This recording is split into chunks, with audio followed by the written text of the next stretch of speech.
Aleluia. Quem está feliz essa noite? Está fraquinho, hein? Quem está feliz essa noite? Esse é o Brasil. Primeiro foi uma resposta alemã. Agora o segundo foi... O segundo já foi brasileiro. Vocês têm que me desculpar um pouquinho, porque, sabe, eu estava lá no sofá, no novo moradia do LED, Érica. Estava lá só no quieto, escutando, e Jesus entrou na sala. Aí eu recebi um toque, sabe, um desses toques incomuns. A gente recebe toque o tempo todo, mas esse foi um desses, sabe, incomum. E foi uma coisa interessante, porque ele colocou fogo nas minhas mãos. Eu vou explicar o que eu quero dizer com isso. É que, sabe, muitos anos atrás, quando eu vim para o Senhor, eu andava um pouquinho, eu estava envolvido no ministério de Benny Hinn, lá nos Estados Unidos, e eu iria numa das cruzadas, e as coisas assim, eu fui a oração dele e tal e tal. Então, iria acontecer que, de vez em quando, sabe, eu iria de repente começar a sentir tipo, minha mão direita iria começar a formigar. E era uma coisa muito nítida. Eu iria, no início, o que é isso? Então eu iria ficar cada vez mais forte, como um fogo, uma energia elétrica, que era sempre na minha mão direita.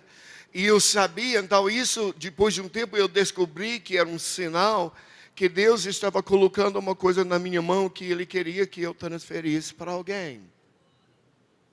Então, uns anos depois, você sabe isso, depois disso, uns anos passaram, e uma noite eu estava num culto de um alemão, sabe, de Reinhard Bonnke.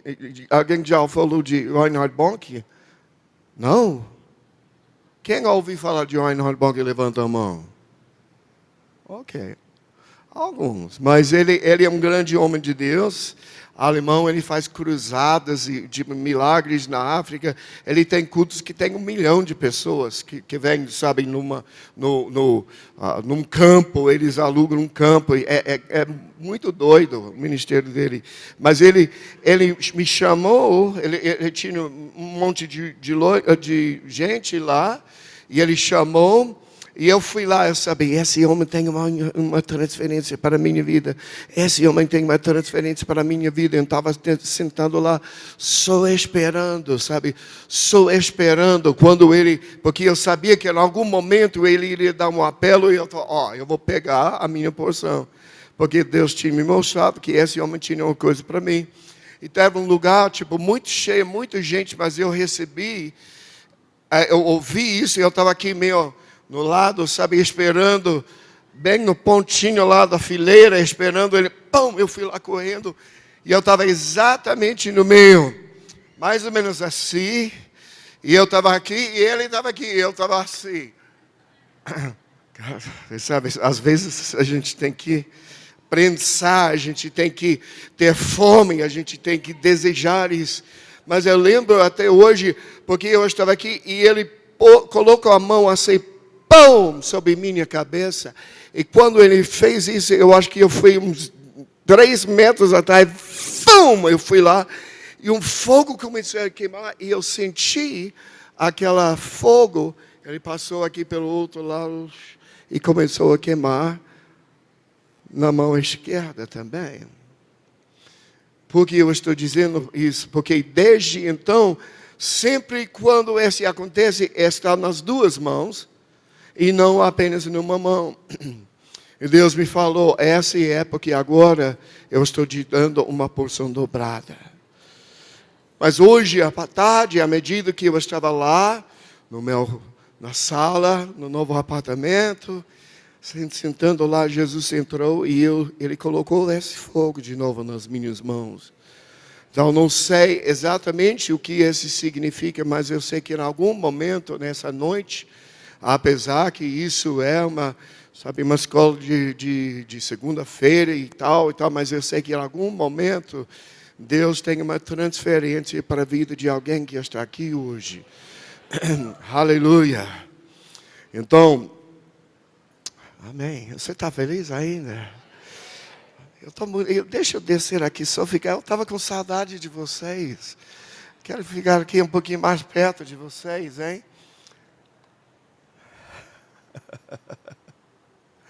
Aleluia. Não, é um tempo novo para mim. Eu estou lá na Alemanha, vivendo novas coisas. Quando eu volto, eu tenho mais 10 semanas da escola de alemão, então acabou. 1 ano e meio ralando o peito, mas eu estou já começando a falar, já estou começando a fluir, e agora eu tenho mais 10 semanas, então eu faço a prova, então acabou. Aleluia, e eu estou esperando para ver um pouquinho aquilo que Deus está fazendo aqui. E eu trouxe amigo da Alemanha aqui, eu quero apresentar para vocês. Esse aqui é o André Pesky, ele é o diretor de Globe Mission na Alemanha. E ele está aqui comigo esses dias, ele tem me ajudado a pegar meu visto. Ele tem investido, em nosso ministério. E o motivo pelo qual ele está aqui é porque ele e o pessoal lá de Globe Mission, eles creem que existe uma transferência, existe uma coisa muito forte sobre o povo brasileiro que precisa ser enviado para a Europa. Vamos lá, alguém? E eu já falei, ele já me levei para uns lugares chaves, eu já conheci umas pessoas chaves e todos estão falando, nós queremos, que aquele mover, aquilo que está no Brasil, vai vir para a Europa, vai vir para a Alemanha. Então nós estamos trabalhando juntos para fundar algo aqui, para poder trazer missionários do Brasil de uma forma correta, ajudar com visto de transferência para ir em Alemanha e outros lugares do mundo, para transferir aquilo que nós temos recebido aqui, né, para a Europa e o mundo. Amém? Você crê nisso? Você sabe, para mim é uma coisa que eu creio. Que Deus tem feito uma coisa especial para a gente. Mas não é somente para a gente sentir bem. Não, é porque tem uma colheita. E tem aqui muitos dos obreiros que têm as ferramentas espirituais necessárias para conseguir essa colheita. Aleluia.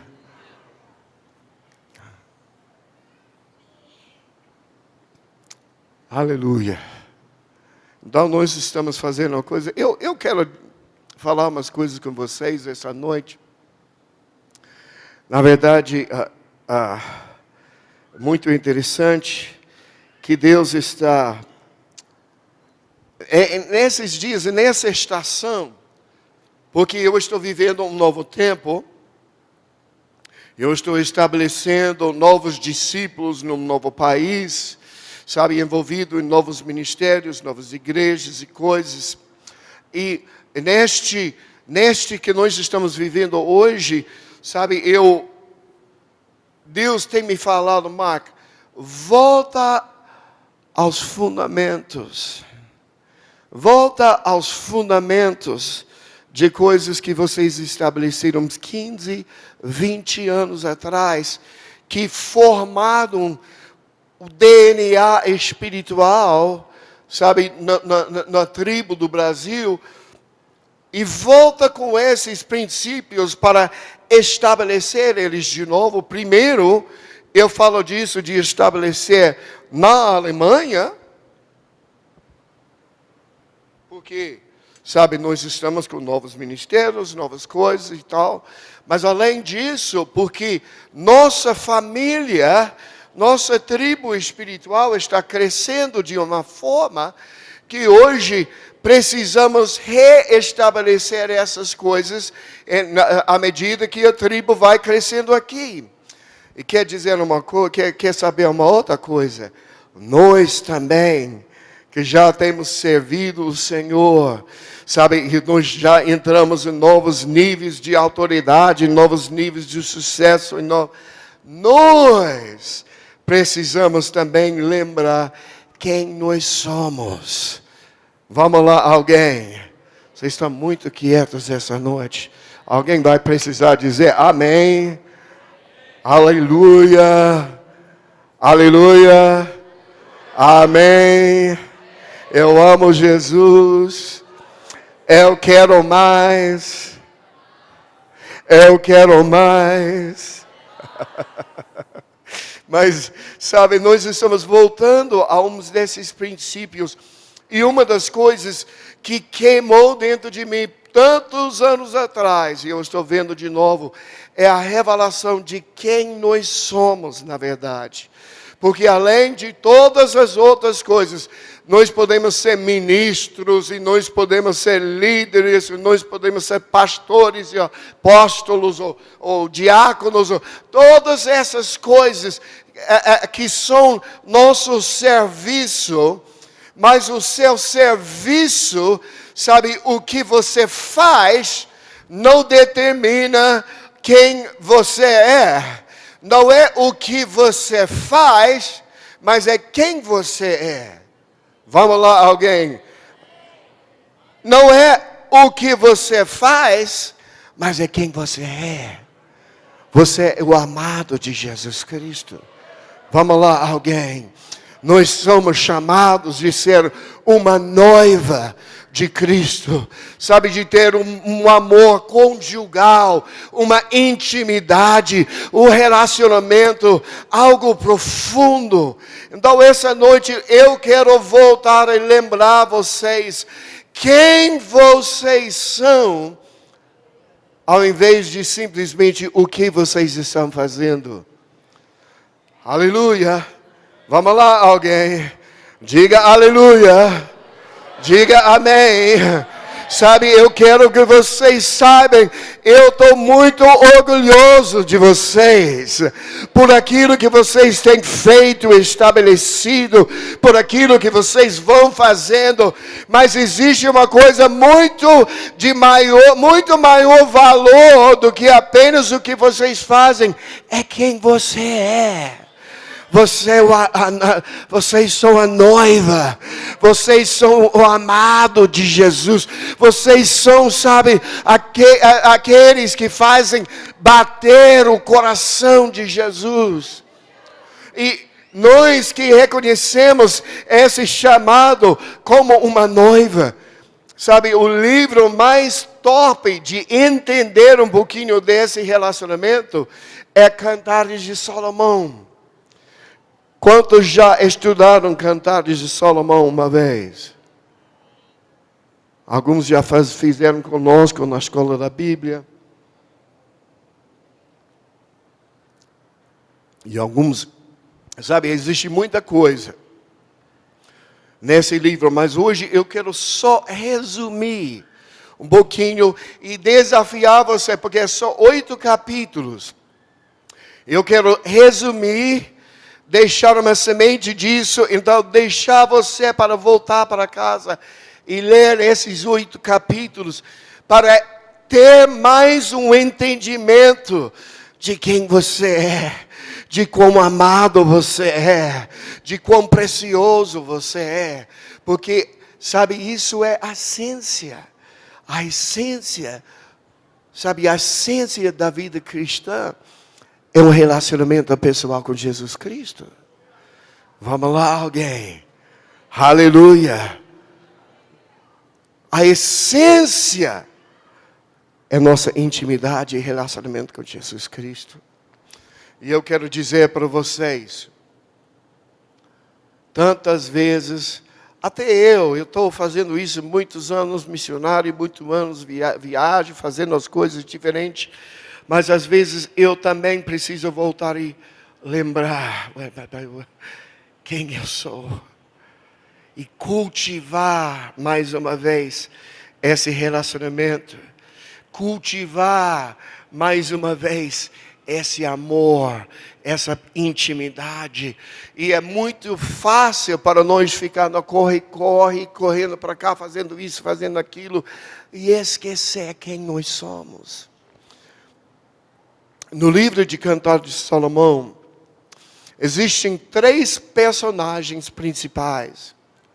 Primeiro existe o rei Salomão.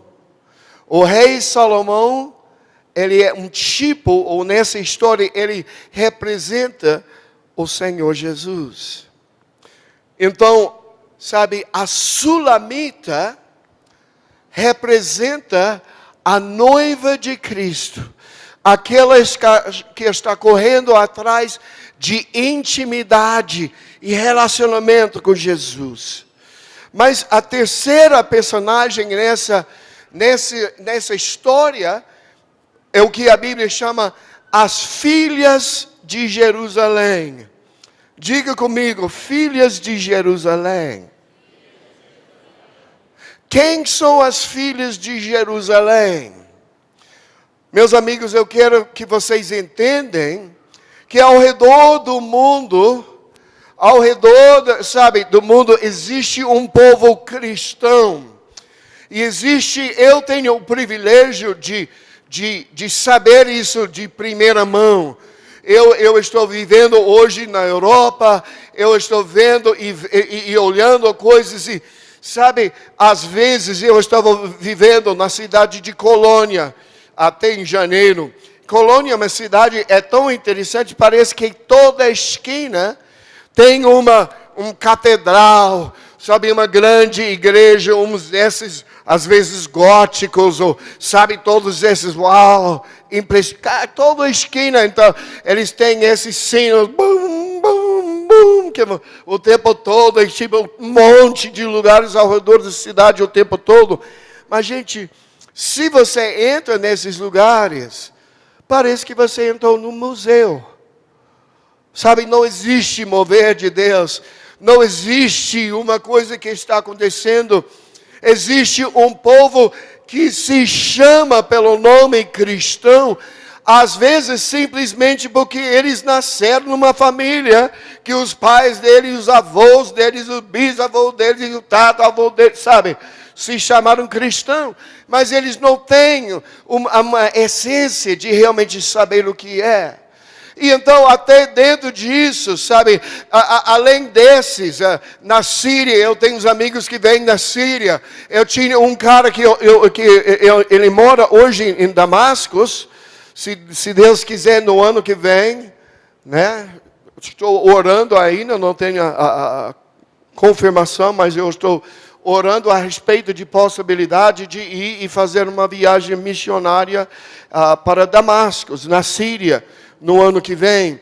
E eu tenho um discípulo que está lá, e ele falou, porque ele passou uns meses na Alemanha, então voltou.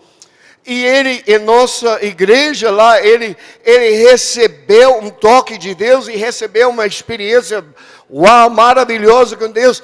E eu perguntei dele no início, mas eu falei, mas você era já cristão, já na Síria? E ele falou comigo, sim. Ele falou, eu nasci cristão. Você está me entendendo? A ideia é ou você nasce muçulmano ou você nasce cristão.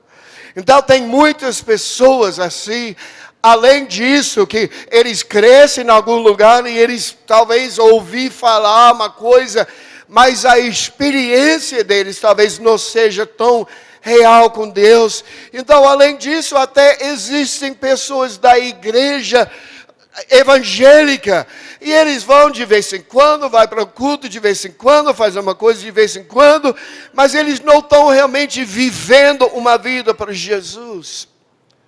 Esses são o que o livro de Cantares de Salomão fala das filhas de Jerusalém. sabe, elas não são parte da noiva de Cristo, mas elas têm algum entendimento a respeito de cristianismo. Mas você sabe uma coisa, eu achei tão interessante, quando eu estava estudando a história de Israel, Deus falou uma coisa muito interessante. Ele falou, não é por causa de vocês, porque vocês são tão bonzinhos, vocês têm feito tudo errado, vocês têm pecado, vocês Ele falou, mas eu vou salvar vocês, porque eu tenho zelo pelo meu nome. Eu tenho zelo pelo meu nome. E meus amigos, eu quero que vocês saibam, Jesus, até hoje, Ele tem zelo pelo seu nome. E eu creio que existe uma promessa em muitos lugares que cristianismo está apenas morto, virou apenas uma forma de religiosidade, que não tem nada de vida, que não tem nada, sabe, daquilo que nós temos experimentados, da intimidade com Jesus, esse chamado para a noiva de Cristo, mas simplesmente porque Deus tem zelo pelo seu nome, sabe, Ele vai mover, e eu não sei o que Ele vai ter que fazer, eu não sei se Ele vai ter que mandar terroristas para homem-bomba até os fundos, eu não sei o que Ele vai fazer para pressionar o povo de voltar, mas algum dia, pelo zelo que Ele tem pelo seu nome, Ele está já nos bastidores trabalhando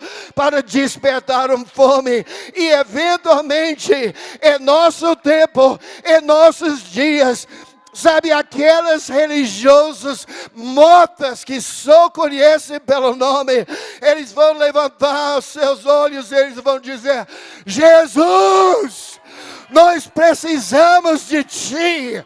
E Ele vai chamar de volta aqueles que estão perdidos pelo zelo do seu nome. Aleluia. Amém.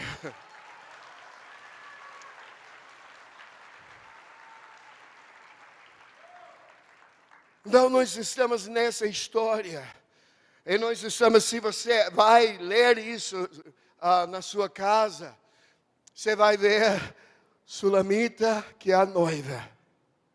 Espero que isso seja a gente.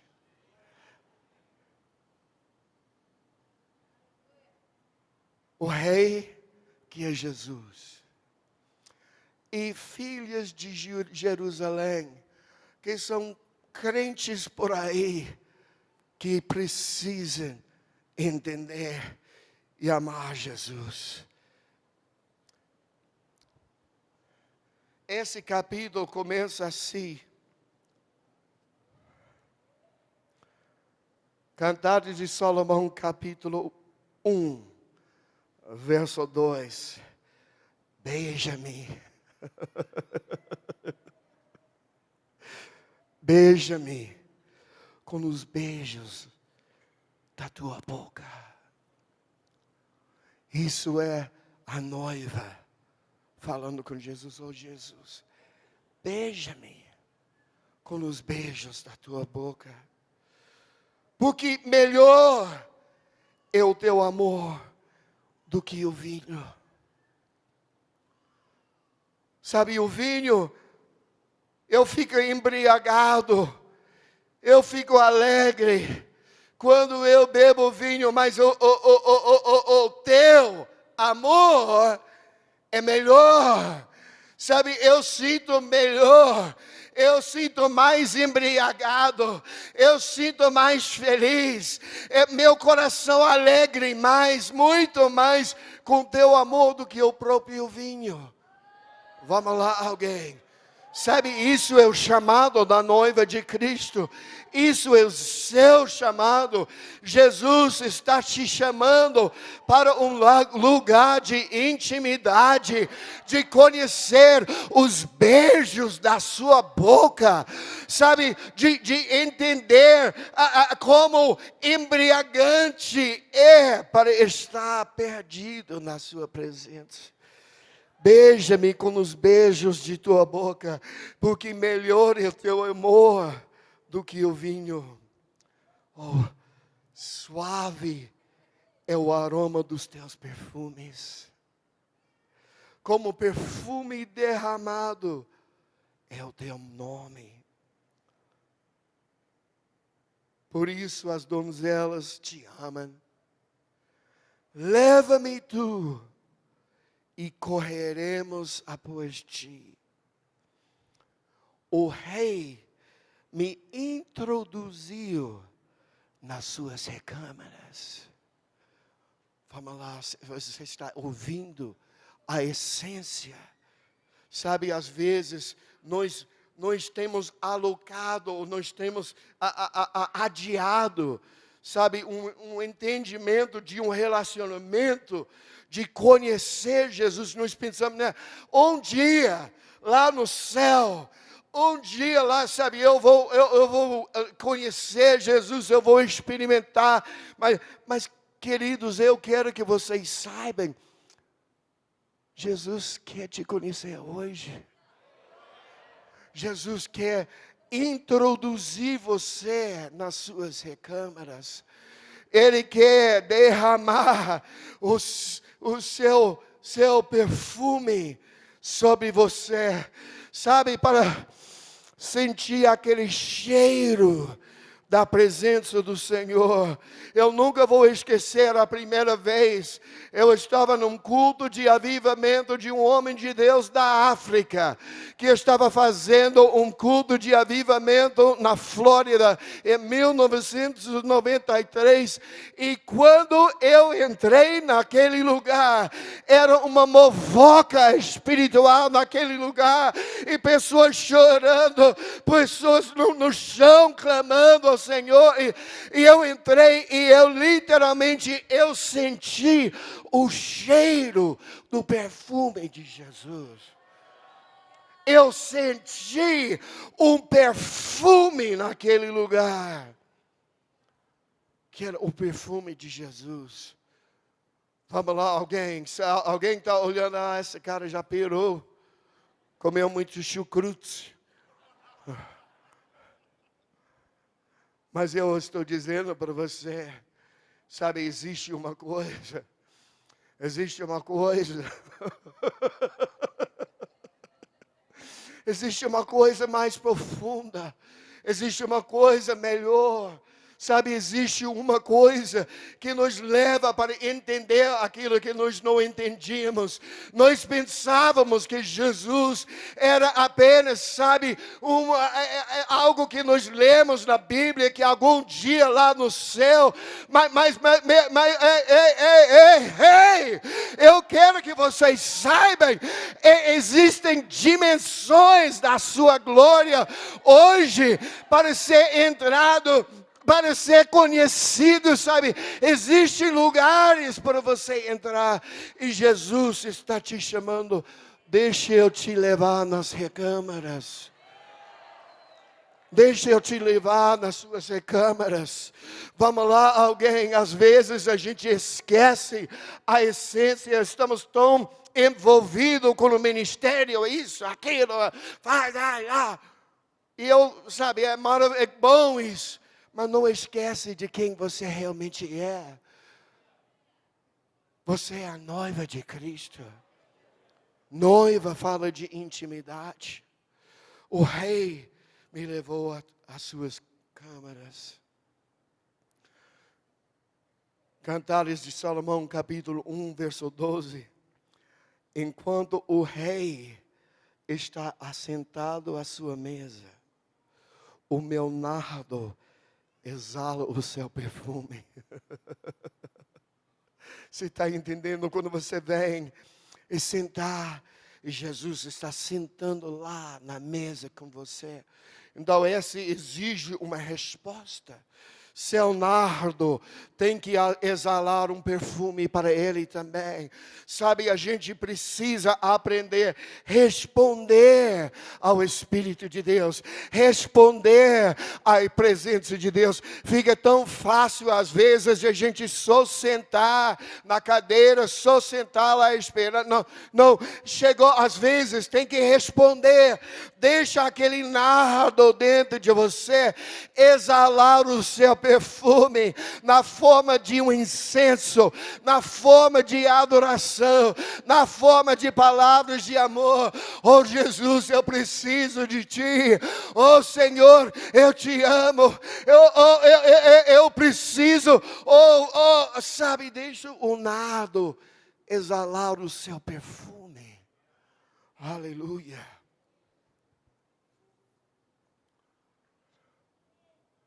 Então, quando você deixa o seu nardo exalar o seu perfume, então Jesus responde para você.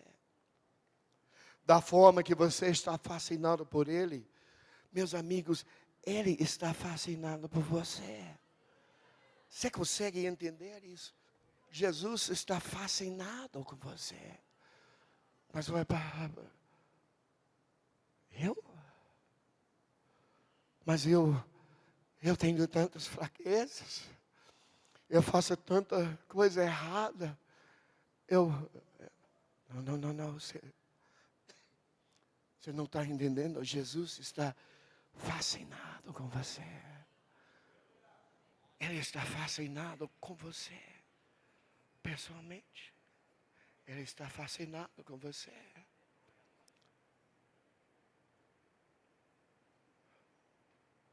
Ele está fascinado com você.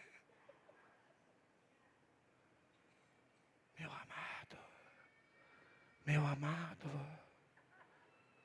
vem, no lugar secreto, vem nas minhas recâmaras, vamos ter comunhão, vamos exercitar nosso tempo de intimidade.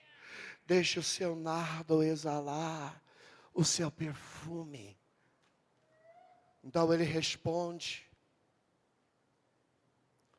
Agora aqui é o noivo falando, capítulo 4, verso 9. Capítulo 4, verso 9. Jesus está falando com você. Aqui que ele falou, arrebataste-me o coração. Minha irmã, noiva minha. Sabe, isso é um dos grandes mistérios. Como que você pode ser irmã e também a noiva? É um mistério do reino de Deus, é a linguagem do reino de Deus. Porque Jesus era o primogênito entre muitos irmãos. Então ele é nosso irmão. Mas também nós somos a noiva dele. Jesus, imagina, fecha seus olhos por um momento. Jesus falando pessoalmente com você. Oh, tu arrebataste meu coração. Minha irmã, noiva minha, arrebataste-me o coração. Jesus diz, com um só dos teus olhares, com uma só pérola do teu colar, que belo é o teu amor. Oh, minha irmã, noiva minha, quanto melhor é teu amor do que o vinho. Você está entendendo? Você acabou de falar, Jesus, oh, teu amor é melhor que o vinho, mas agora Jesus fala para você, não. E quanto melhor é teu amor do que o vinho, e o aroma dos teus perfumes, do que toda sorte de especiarias. Você tem que entender. Sabe, da mesma forma que você está tocado e arrebatado e levado embora pelo amor de Jesus, Ele está tocado e levado embora por teu amor. Ele fala que seu amor é como vinho precioso. Tua fragrância, teu perfume é doce para Ele. Capítulo 6, verso 8. 60 são as rainhas, 80 as concubinas e as virgens, e virgens sem número. 60 rainhas, 80 concubinas, virgens sem número. Isso fala de uma divisão dentro do corpo de Cristo. Mas ele falou, mas uma é minha pomba. E ele está em uma linguagem particular que, apesar de ter multidões, mas você individualmente é especial para Ele. Entre todas as virgens e concubinas e rainhas, tudo lá, não, mas você, é a sua voz que eu quero ouvir, é o seu toque que eu quero receber. Oh, minha pomba, minha imaculada, a única de sua mãe. E a mais querida daquela que a deu à luz. Sabe, por cada um de nós,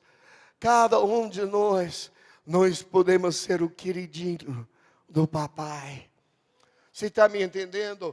Eu já peguei isso, eu entendi muito tempo atrás. Não, sabe, literalmente, eu sei que muitos, mas eu sou o queridinho de Jesus. Eu sou o queridinho de Jesus. Ele me ama pessoalmente. E Ele está te chamando essa noite. Agora, nesse processo, nós estamos aqui, no início desse livro, estamos vendo capítulo 2, verso 4, um tempo de intimidade.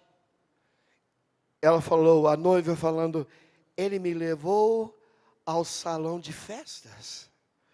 E ali nós entregamos ao amor. Escuta a linguagem. Nós nos entregamos ao amor.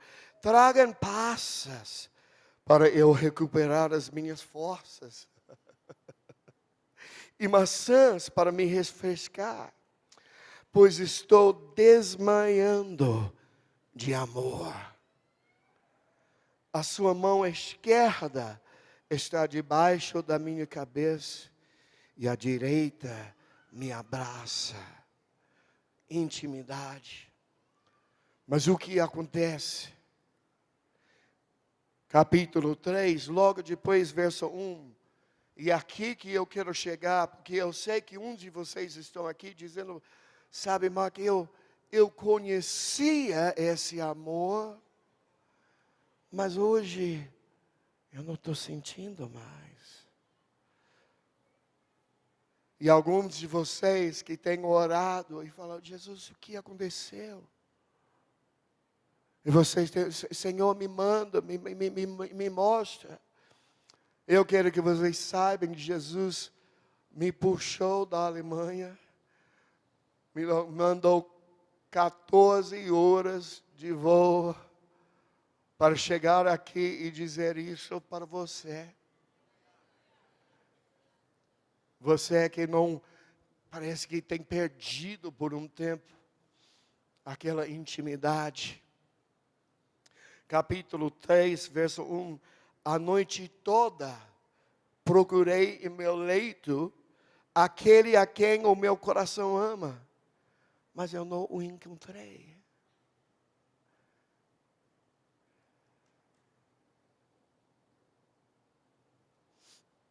A noite toda eu estava procurando aquele que tinha me abraçado, com quem Ele estava me dando passas de uva e maçãs, e nós estamos lá abraçados, e de repente, cadê Ele? A noite toda eu procurei, mas não o encontrei. Você sabe que existe um momento, porque nós somos seres humanos. E às vezes a gente só valoriza uma coisa quando nós não conseguimos encontrar. Vamos lá, alguém. Você sabe o que eu estou falando? A gente não aprecia, a gente não valoriza, às vezes, então, parte da estratégia de Jesus. E às vezes, ele se retira um pouquinho só para despertar o fome dentro de nós. No verso 4, ele falou, mão os deixei, eu perguntei das pessoas e tal, mão os deixei e encontrei logo o amado da minha alma. Agarrei-me a ele e não o deixei ir embora. Então, às vezes, existe nessa caminhada, esse processo, nós temos tempos que a presença de Deus é tão real que, sabe, que foi isso que aconteceu comigo uma hora atrás, lá na sala, na casa do Léa e Érica. Mas outras vezes eu vou lá, eu faço a mesma coisa. Cadê o ouro? E começo a... Cadê você? Jesus.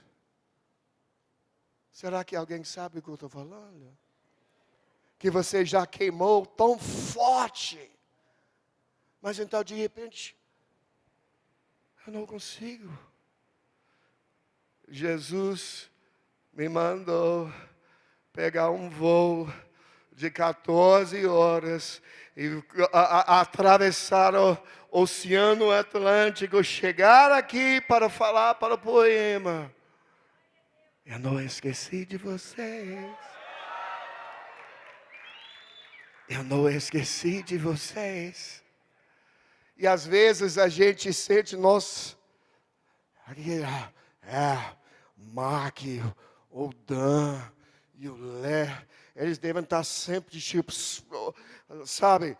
Eu acho que você chegar lá 3 horas da madrugada, eles vão abrir a porta vestido com vestes brancos, tão cheios. A gente passa a mesma coisa de você.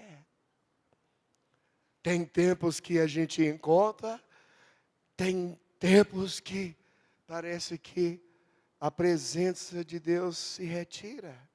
Às vezes é simplesmente porque você precisa despertar uma fome. Tem outras vezes, capítulo 5, verso 10, eu dormia, mas o meu coração velava. Eis a voz do meu amado que estava batendo na porta. Abre-me, irmã minha, amiga minha, pomba minha imaculada. Verso 3. Já despi as minhas vestes. Como as tornarei a vestir? Já levei os meus pés, como os tornarei a sujar? E simplesmente por causa de preguiça, simplesmente porque nós não investimos aquilo que precisamos investir. E Deus está chamando, mas por nossa própria preguiça, nós não respondemos. E às vezes Ele se retira por causa disso. Porque Ele quer despertar aquela fome em você. Então existe esse longo processo. Verso 6. Abri ao meu amado. Finalmente ela obedece. Mas já ele se retirara e tinha ido embora. A minha alma se derreteu quando antes ele me falou. Busquei-o e não o achei. Chamei-o e não me respondeu. Então ela vai na história, ela vai para todos os lugares, e eu estou resumindo muita mais coisa aqui, mas resumindo essa noite, porque eu quero terminar, porque eu quero orar por uns de vocês essa noite. Creio que Jesus me mandou orar por alguns de vocês essa noite. O processo era assim, ela vai procurando, então finalmente ela vai até as filhas de Jerusalém. Sabe, até aqueles crentes que não estão tão apaixonados. Será que você já viu Jesus? Eu preciso dele. Ela está tão desesperada que elas, as filhas de Jerusalém, sabe, aqueles crentes 007, aquelas crentes que não tem muito crente, aquelas, sabe, que não tem muito do Espírito de Deus, mas se chamam cristão. E ela fala, mas por que você está tão desesperada?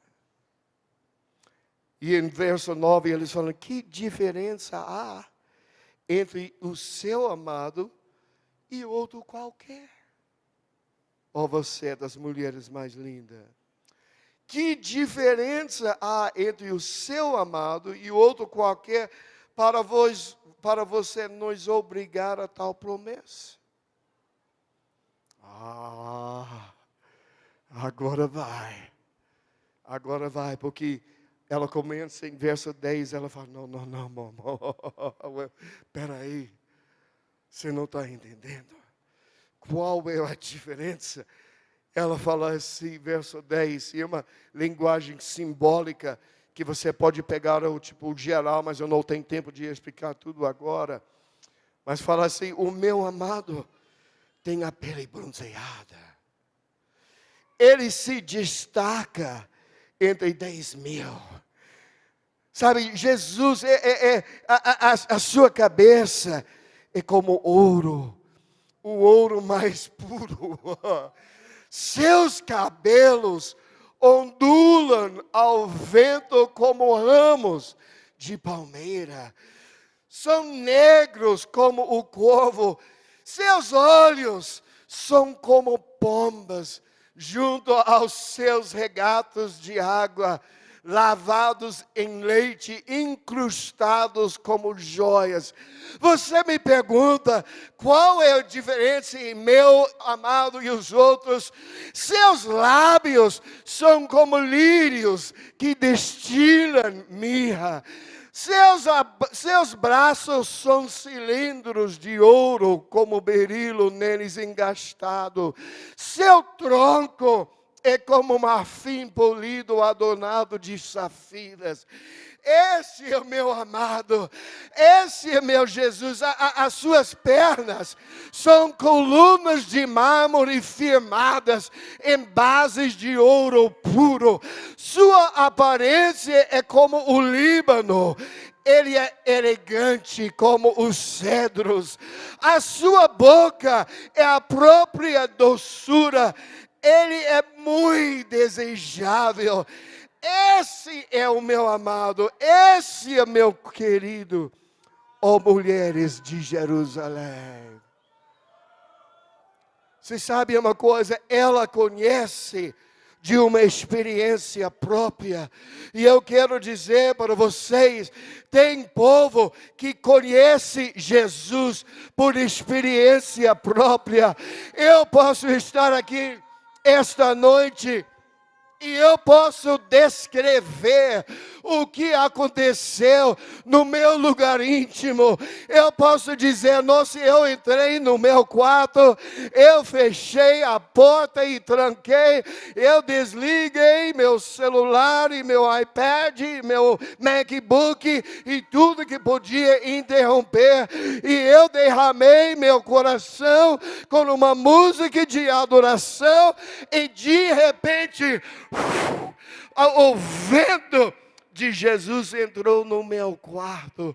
E ele era assim, ele era tão lindo, os braços, sabe, ele era tão maravilhoso, a fragrância, o perfume dele tão doce. Eu posso descrever tudo isso para você. Da mesma forma, eu posso descrever qualquer pessoa. Mas se eu descrever para você, ele é assim, ele é desse tamanho, tem cabelo assim, ele tem essa camisa, eu posso descrever tudo. Mas quando você vai lá na rua, ele pode até passar por você e você não reconhecer, porque você não tem experiência própria. Mas quando a noiva descreveu ele assim, esse é o meu amado, ela está falando para cristãs, mas imaturas, pessoas que não conhecem, mas depois de falar disso, no próximo verso, esses cristãos, os filhos de Jerusalém, falam, para onde foi o seu amado? Diga-nos para onde foi o seu amado e o procuraremos com você. Você está entendendo? Existe uma coisa, quando derrama as suas palavras, quando sai da sua boca, quando você faz isso, sabe? Você desperta o fome nos outros, pela sua experiência. Vou terminar com isso. O processo é assim. Processo de maturidade, chegando a ter maturidade no corpo. Capítulo 2, verso 16, ela diz assim, o meu amado é meu, e eu sou dele. Aleluia. Meu amado é meu, e eu sou dele. Mas na próxima, um pouquinho mais avançada na jornada, capítulo 6, verso 3, diz assim, eu sou do meu amado, e o meu amado é meu. Você viu? Uma coisa mudou. Porque antes era, primeiro, meu amado é meu, então, eu sou dele. Mas nesse processo de chegar para, não sou eu primeiro, primeiro, eu sou do meu amado, e meu amado é meu. Então, primeiro, no início da jornada, a gente conhece Jesus, é primeiro eu e depois ele. Depois, um pouquinho tempo, é primeiro ele, então eu. Mas em capítulo 7, verso 10, diz assim, eu sou do meu amado, e o desejo dele é por mim.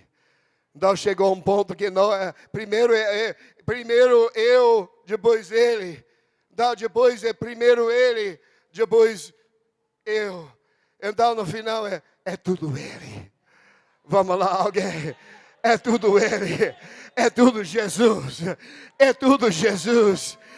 Ei, então ela vai nesse processo. Capítulo 8, verso 5, chegando no final desse processo a chegar a ter maturidade. E meus amigos, eu creio que uns de vocês estão nesse ponto. Uns de vocês talvez ainda estão em capítulo 2. Mas uns estão chegando em capítulo 8. Que assim, é tudo ele. E eu estou andando no deserto, mas capítulo 8, verso 5. Depois de andar pelo deserto, verso 5. Eles olham e falam, quem é esta que sobe do deserto e vem encostada ao seu amado? Sabe, o teu tempo do deserto, aquele tempo mais difícil, aquele que você andava que parecia, mas foi no deserto que você aprendeu, é tudo ele, e você aprendeu a encostar a sua cabeça sobre ele e depender totalmente dele. E neste momento, aquelas filhas de Jerusalém, aquelas imaturas, verso 8, nós temos uma irmãzinha que ainda não tem seios. Temos uma irmãzinha que ainda não tem seios. falando de outros cristãos que são ainda bebês, imaturos. E ela falou: que faremos a esta nossa irmã? Então aí, atenção, o que aconteceu por andar perto de Jesus e tudo ser dele, ouvir tudo dele, aprender a encostar sobre ele, depender nele, sabe? Você adquiriu o coração dele. O coração de evangelismo, de discipulado. Então não seja mais apenas uma tarefa, não seja mais apenas uma coisa que eu tenho que fazer, eu tenho no GC, toda semana é chato, estou de novo GC. Não. Vamos lá, alguém. Eu sei que umas pessoas estão pensando, eu já fui nessa posição, vamos lá, eu estou falando como profeta de Deus nessa casa hoje. Mas quando você adquire o coração de Jesus, e você sabe, é Ele, é tudo por Ele, é o meu amado. Então, sabe, essa irmãzinha, é meu prazer cuidar dele, é meu prazer cuidar, é meu prazer cuidar do GC e ajudar outras pessoas e evangelizar outros, porque é do meu amado, é do meu amado, aquele mesmo que me beijou com os beijos da sua boca, que eu bebi do vinho dele, que eu senti o perfume dele. Ele que me levou para dentro das recâmaras. Oh, que prazer para cuidar da irmãzinha. Aleluia, aleluia.